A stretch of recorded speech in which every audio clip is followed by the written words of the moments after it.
আসসালামু আলাইকুম। প্রথম দিন অলরেডি ক্লোজ হয়ে গিয়েছে এবং ঈদে কোন কোন সিনেমা কেমন আয় করলো সেটা জানাবো আমি আমার আজকের ভিডিওতে। এবং কেউ যদি এই চ্যানেলে নতুন হয়ে থাকেন তাহলে অবশ্যই সাবস্ক্রাইব করবেন আমার চ্যানেলটিতে।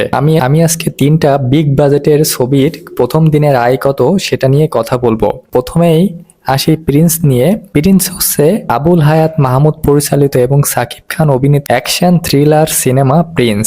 এই সিনেমায় একজন গ্যাংস্টারের চরিত্রে অভিনয় করেছেন সাকিব খান এবং যেটা এই ঈদুল ফিতরে মুক্তি পেয়েছে পুরো বাংলাদেশে 133টা সিনেমা হলে এবং আজকে প্রায় 500টিরও বেশি শো অনুষ্ঠিত হয়েছে প্রিন্স মুভিটাতে। এছাড়া আরো যে দুইটা সিনেমা নিয়ে কথা বলবো সেটা হচ্ছে রাক্ষস ও দম।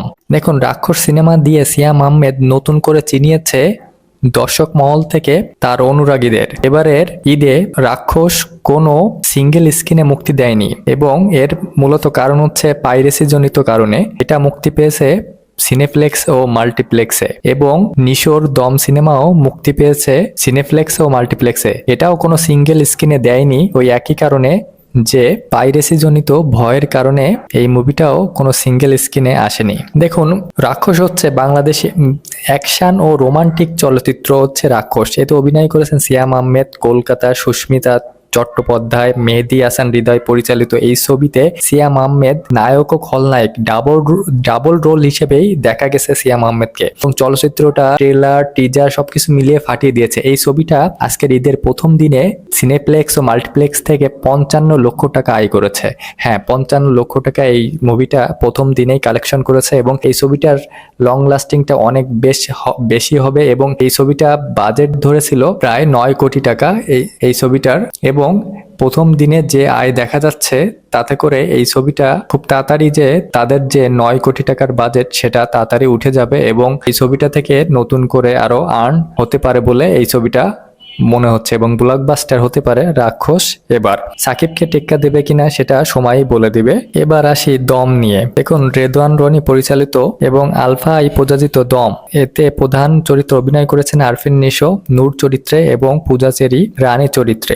এটি একটি বাস্তবধর্মী এবং একটি সত্য গল্প নিয়ে এই মুভিটা তৈরি করা হয়েছে এবং এতে আরো অভিনয় করেছেন চঞ্চল চৌধুরী। সত্য ঘটনার অনুপ্রেরণায় এই অ্যাকশন থ্রিলার আরো অভিনয় করেছেন ডলি জোহর ও জাহিদ হাসান অতিথি চরিত্রে রয়েছেন। দেখুন, এই মুভিটি এবার সিনেপ্লেক্স এবং মাল্টিপ্লেক্স দুইটাই এই মুভিতে রিলিজ দেওয়া হয়েছে এবং এই মুভিটি কোনো সিঙ্গেল স্ক্রিনে রিলিজ দেওয়া হয়নি কারণ সেই একই পাইরেসিক জনিত কারণে। এই জন্য আরফিন নিশো অনেক ভক্ত এবার এই মুভি না দেখতে পেয়ে তারা আফসোস করেছে। দেখুন, এই মুভিটার বাজেট ধরা হয়েছিল 7 কোটি টাকা।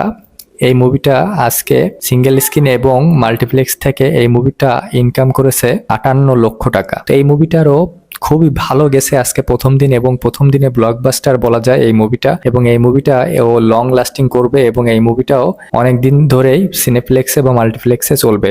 সামনে আরো শো বাড়তে পারে এই মুভিটার। এবার আসি সাকিব খানের প্রিন্স দিয়ে। দেখুন, প্রিন্স এবার দুর্দান্ত অ্যাকশন থ্রিলার একটা মুভি। অ্যাকশন ঘরানার সাকিব খান মানেই একটা আলাদা রার কাজ করে এবং দর্শকদের একটা আলাদা সাকিবিয়ান আলাদা একটা ভক্ত আছে এবং তারা শুধু সাকিবের সিনেমা দেখে এবং তার অ্যাকশন তার লুক সবকিছু মিলে এবার হাঁটিয়ে দিয়েছে প্রিন্সের বাজেট ছিল 13 কোটি টাকা। সব মিলে 133টা সিনেমা হলে মুক্তি পেয়েছে এবং 500টির বেশি শো পেয়েছে এই প্রিন্স এবং প্রথম দিনেই প্রিন্স উঠিয়ে নিয়েছে এই 133টা এবং মাল্টিপ্লেক্স এবং সিনেপ্লেক্স থেকে 2,35 লক্ষ টাকা প্রথম দিনে উঠিয়ে নিয়েছে এবং এই ছবিটাও যে সামনে ব্লকবাস্টার হতে যাচ্ছে সেটা আর বলার অপেক্ষা রাখে না। আপনার কাছে কি মনে হয় এই তিনটা মুভি থেকে কোন মুভিটা আপনি দেখেছেন এবং কোন মুভির কাহিনী কেমন অবশ্যই কমেন্টে জানাবেন। ধন্যবাদ।